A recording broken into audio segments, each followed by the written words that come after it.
I love that. I think that's a nice quote because people get bored hearing the ones about the teachers, and that's really a very good quote. Now, I'm going to read another one, which actually is proof positive. When you have people saying, oh, you're wrong, death ed, sex ed, critical thinking ed, you name it, whatever, those things, the education that has education hanging off the end of it. Oh, they're for the good of the child, and the families should be really happy the schools are involved in that. Well, I got a hold, this is in Deliberate Dumbing Down of America, I happen to be lucky enough to get a hold of the journal called The School Counselor, special issue on death, May 1977. And it came, that's the American Personnel and Guidance Associates, you know, those nice guidance counselors that your children have access to.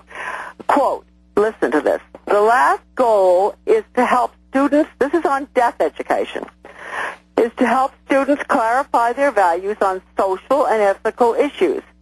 An underlying but seldom spoken assumption of much of the death education movement is that Americans handle death and dying poorly, and that we ought to be doing better at it. Well, they're probably talking about the fact that we believe in God, right? And that's poor. We deal with it very poorly. As in the case of many other problems, many Americans believe that education can initiate change. You're not kidding, can it? Now, here we go. This is a direct quote, and think in terms of what this says. This actually says that they will be using death ed the same way they use sex ed to change our children's attitudes and values so that children accept any sexual behavior, anything now. You know that's true. Now, look, they said it. Change is evident. Death education will play as important a part in changing attitudes towards death, in other words, getting rid of religion. Well, that's so they can, and they even say euthanize people, get people ready that it's a beautiful thing to have absolutely. the state kill you. That's right. And now, since they put this in, suicide's exploded. Now in town, 7 people killing themselves. That's right. Suicide cults on the web. Well, the thing is, with death ed, they educate the children towards all the other religions, Buddhism, Hinduism, whatever ism, everything except Christianity. But anyway, it says change is evident, and death education will play as important a part in changing attitudes toward death as sex education played in changing attitudes toward sex information and wider acceptance of various sexual practices.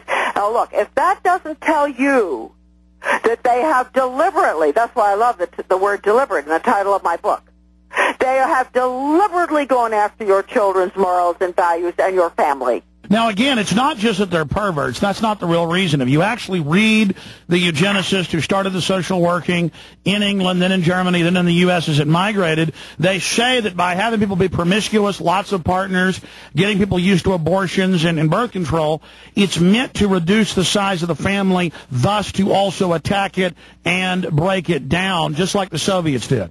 Well, that's right, and let me read this. Remember, I think the break came when I was doing Dr. Reginald Lurie. This goes back 1971. President of the Joint Commission, the Comprehensive Child Development Act. That's passed by both Congress and the Senate in 71. We have that. That's why we have all these people coming into our homes, early age, taking kids away from us, etc.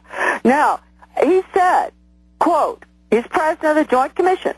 There is serious thinking among some of the future-oriented child development research people that maybe we can't trust the family alone to prepare young children for this new kind of world which is emerging.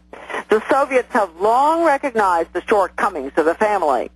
That is one of the reasons they felt they needed to have access to the babies. During the first 18 months of life, the brain is growing faster than it ever will again.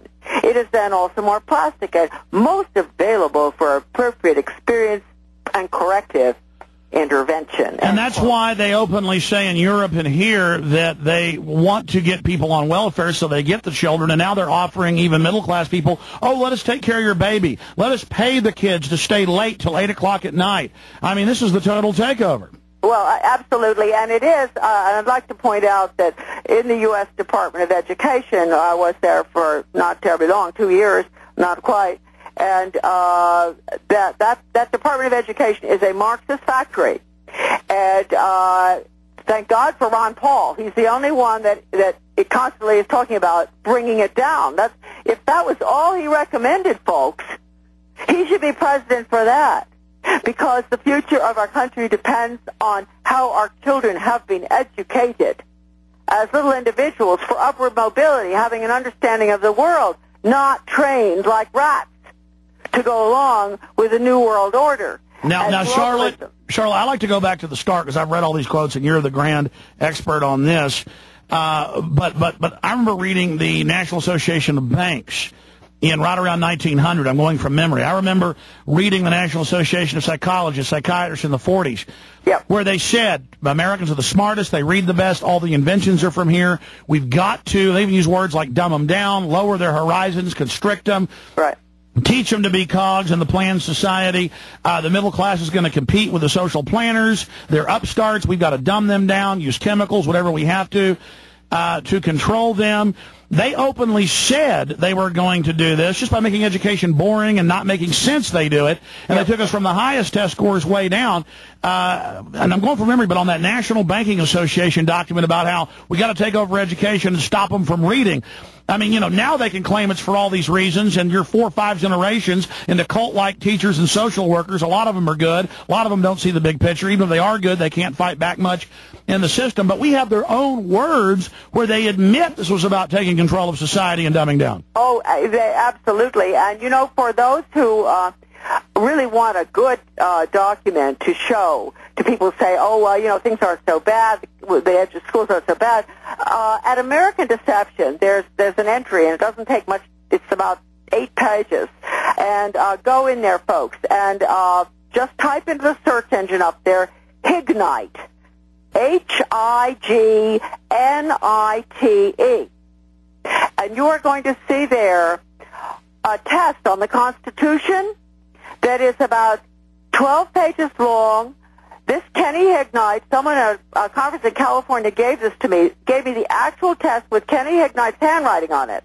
He got 99 on it. This was in 1953 in Central California public school. Go there, read it. It is the most difficult test. He had to name all the cabinet officials. He had to know all the Bill of Rights. He had to understand the Constitution, the 3 branches of government. He had to know unbelievable, the protections, everything. And he got 99. Go there and look at it, and you know what you can do with that? You can cut and paste, and you can send that to anybody you want on a computer and prove to them this was America's public school system as late as 1953. So it was a deliberate, from 1945 on, he just escaped it. 1945 on, that was the UN. Going to the UN, UNESCO, get rid of academics, Brock Chisholm, the teacher becomes the psychiatrist. Then we have the agreements with the Soviet Union, Reagan signed, merging the 2 systems. All of that came after 45. But this was 53, before Hignite had been hit, when there were still very good teachers around. There still are some who try to do this. But look at that, because it shows how very deliberate this whole agenda has been to dumb down your children, to strip them of their values, to make them into the little new Soviet man, because everything in education has been Sovietized by now. Exactly. It goes right along with William Foster's book. He was chairman of the Communist Party USA in the 30s, buried in the Kremlin, and he said, called for a U.S. Department of Ed, called for getting rid of religion, called for putting in the scientific Pavlovian method, called for all of these things that are being taught in the schools now. And it's been done. It's a done deal. So all of those, your wonderful listeners out there who are homeschooling or who are in private schools that don't accept a penny of any form of tax money, federal, state, or local, those are the people whose children are going to save this country. And the public schools, I'm sorry to say it, because I'm a great supporter, always I have been, of public education, because it was the best system in the world.